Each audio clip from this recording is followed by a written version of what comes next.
This story is based on true events.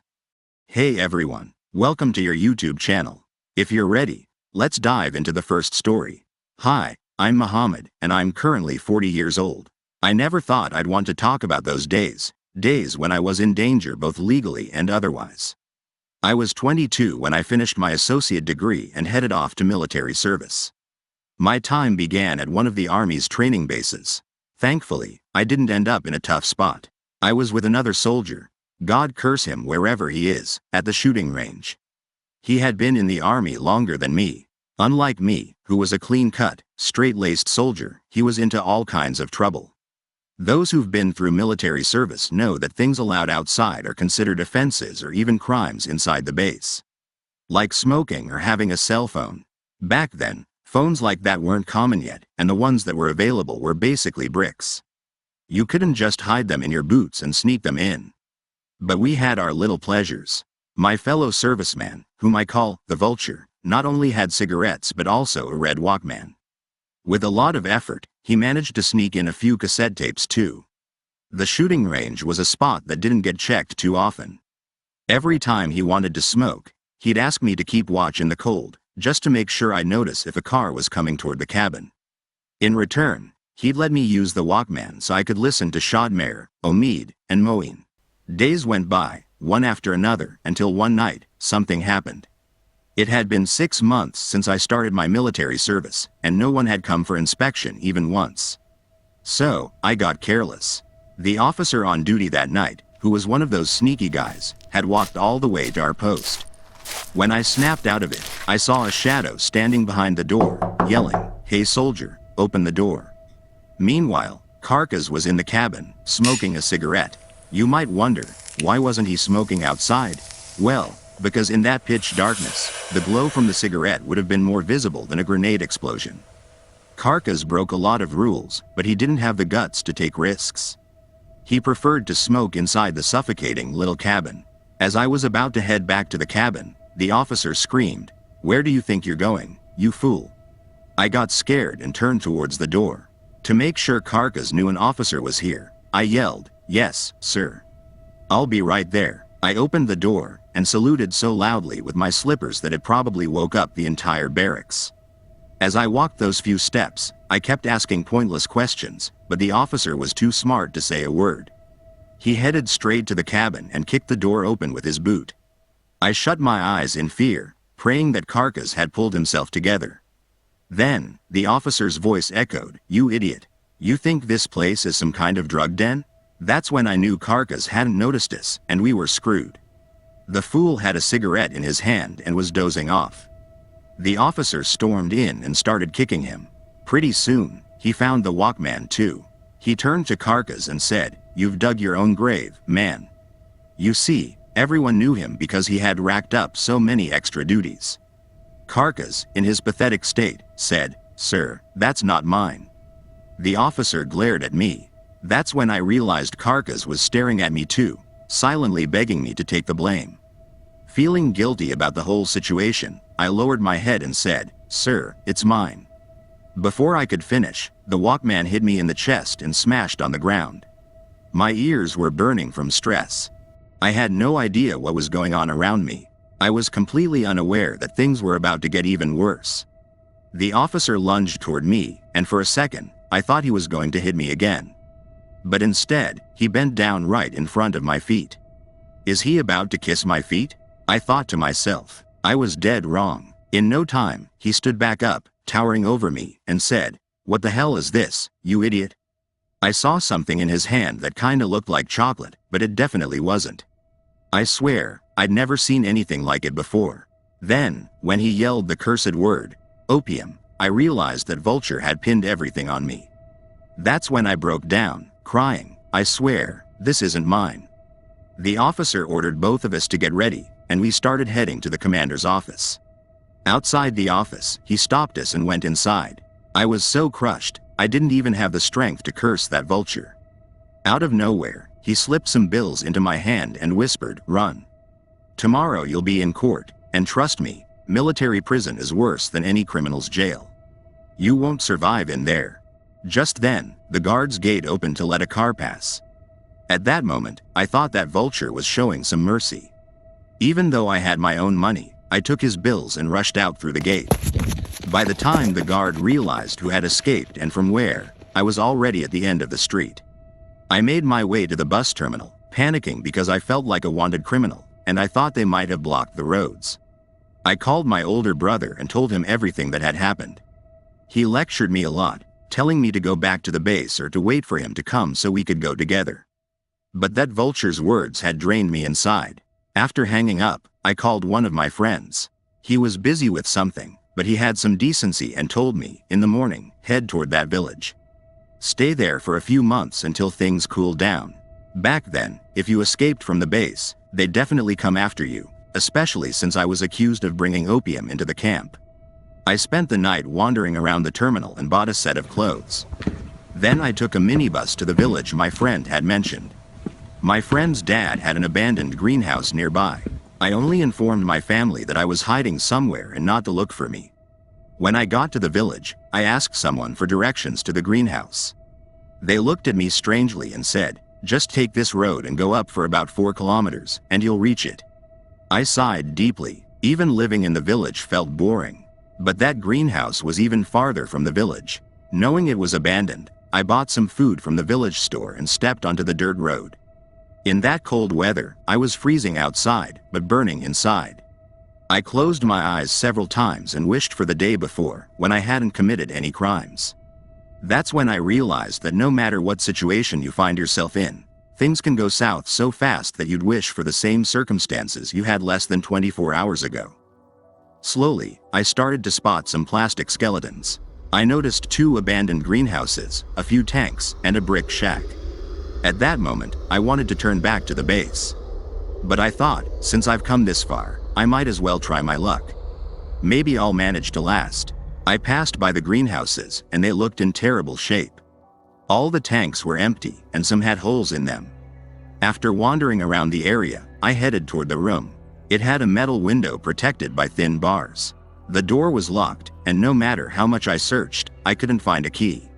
I was stuck between going back, calling my friend, or heading back into the greenhouse. In the end, I chose the second option.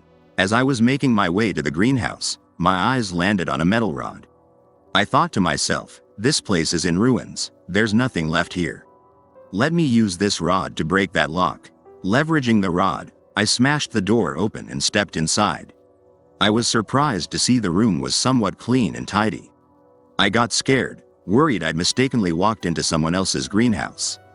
The last thing I needed was another crime added to my record. I quickly shut the door and moved away from there. But no matter how far I walked, I couldn't find another greenhouse. Now that I think back, I feel sorry for those days. Reluctantly, before it got dark, I headed back toward the village. The sun was slowly setting by the time I reached the greenhouse. I noticed the door to the room was still open, and no one was around. I thought, let me stay here tonight. If nobody shows up, great. If someone does, I'll just play dumb. I took refuge in the little room. When I flipped the light switch, nothing happened, and I was somewhat sure that no one lived there. At least, there was no human around. But then I thought, who had kept the room so clean? As the sky darkened, a strange sense of dread settled over the greenhouse. I had experienced darkness back at the base, but this felt different. There was no electricity, no flashlight, and no candles. I headed back toward the greenhouse, hoping to find something useful. Nearby, I found a bunch of wooden crates. I grabbed a few, brought them to the front of the room, and lit a fire. I had bought matches to cook food. Once the fire was lit, I sat down in front of the door. I hadn't slept for 2 days, and my eyes were no longer in my control. Afraid I'd fall asleep right in front of the door, I tossed the 3 remaining crates into the fire and went inside. I used the same rod I had broken the lock with to brace the door. It wasn't very secure, but at least it would keep animals out. In the corner of the room, there were 2 old, rough blankets. I rolled one up as a pillow and pulled the other over myself. My eyes closed quickly. I had no idea what time it was. I opened my eyes a few times. Through the windows, I could see the flames flickering. The last time I fell asleep, I woke up with an intense heat that nearly gave me a heart attack. The room was on fire. I ran toward the door in fear, but it was locked. I turned to the window, and when I grabbed the bars, my hand got burned. I let out a scream and jolted awake, taking quick, deep breaths. It was all just a dream, but it felt like I had brought something from my nightmare into reality. When I raised my right hand, I realized it was blistered and burned. In the dark of the room, I couldn't see it clearly. I went to the door, and through the dim flames, I could see that yes, my palm was really burned. The darkness of the night was fading. The burning in my palm and the fear of why this was happening kept me from sleeping. When morning came, I gathered my things and headed toward the village. There, I spotted a few payphones in front of the mosque. I decided to call my friend and let him know what was happening with the greenhouse. My friend said, "Don't worry, man. Even if you kill someone, no one will come looking for you there." I wanted to tell him about the nightmare and how I burned my hand in reality, but I decided against it. Instead of heading back to the city, I bought a few candles and returned to the greenhouse. Once I got there, I started wandering around. I headed toward the main greenhouse, which was filled with ropes, cords, wheelbarrows, and stuff like that. Inside, I could see the remains of dried plants. I had no clue about gardening, but it looked like someone had just left everything in the middle of their work and walked away. As I roamed around, I collected some wood. Just before sunset, I lit a fire and kept the candles ready to light when it got completely dark. Finally, it was time to use what I had bought for dinner. My troubles weren't just a couple. I was not only a stranger but also a fugitive, and back then, there was no bank card for anyone to transfer money to me. I ate dinner in front of the fire, and after a few yawns, I went inside. I shut the door tightly like the night before. After talking to my friend, I felt at ease, thinking no one was going to bother me anymore. I lay down in the corner of the wall. It didn't take long for the cold in the room to make me curl up like a baby. Not even the cold or the smelly blankets in the greenhouse could keep me from falling asleep. I quickly slipped into the realm of dreams, and I think I saw what they wanted me to see. In my dream, I saw the greenhouse, but this time it was thriving. I was looking at it from the outside.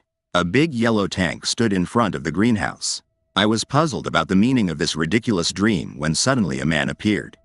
From his appearance, I realized he was one of the greenhouse workers.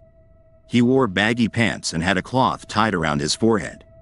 The man stood in front of the tank and then sprayed a red word onto it. Just a two-letter word. After that, he drew a cross over it and slowly walked away. Seeing that word on the tank filled me with fear. I understood that the greenhouse was no longer thriving, and I didn't feel safe anymore. The panic that gripped me brought my soul back to my body, and I opened my eyes in the darkness and cold of the room. I was drenched in sweat. The fire was still flickering in front of the room. To reassure myself, I said, "There's no yellow tank here at all. It's just fear and imagination that made me have this nightmare, and that's it." There were no extra sounds or movements either. I wrapped myself back up in the blankets and went to sleep. Since I didn't have much money left, I decided to take a walk, hoping to find some bird or fruit.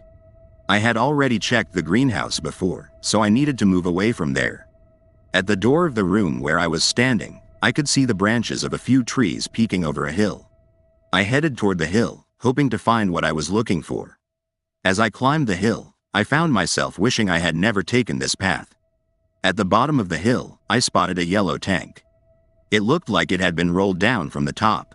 I took a deep breath and told myself, "Muhammad, don't worry. You can see that word isn't on the tank." But the tank had a hidden side too. To ease my mind, I went down and walked around it. Panic hit me like lightning.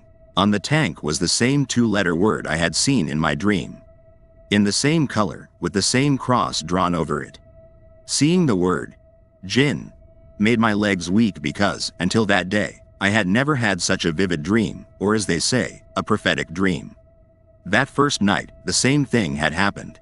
The burn mark on my palm was still fresh, and I tried to come up with 1,000 silly reasons for it. But in the end, I had no place to take refuge besides that spot. My family told me to turn myself in, and my only trustworthy friend was in that very place.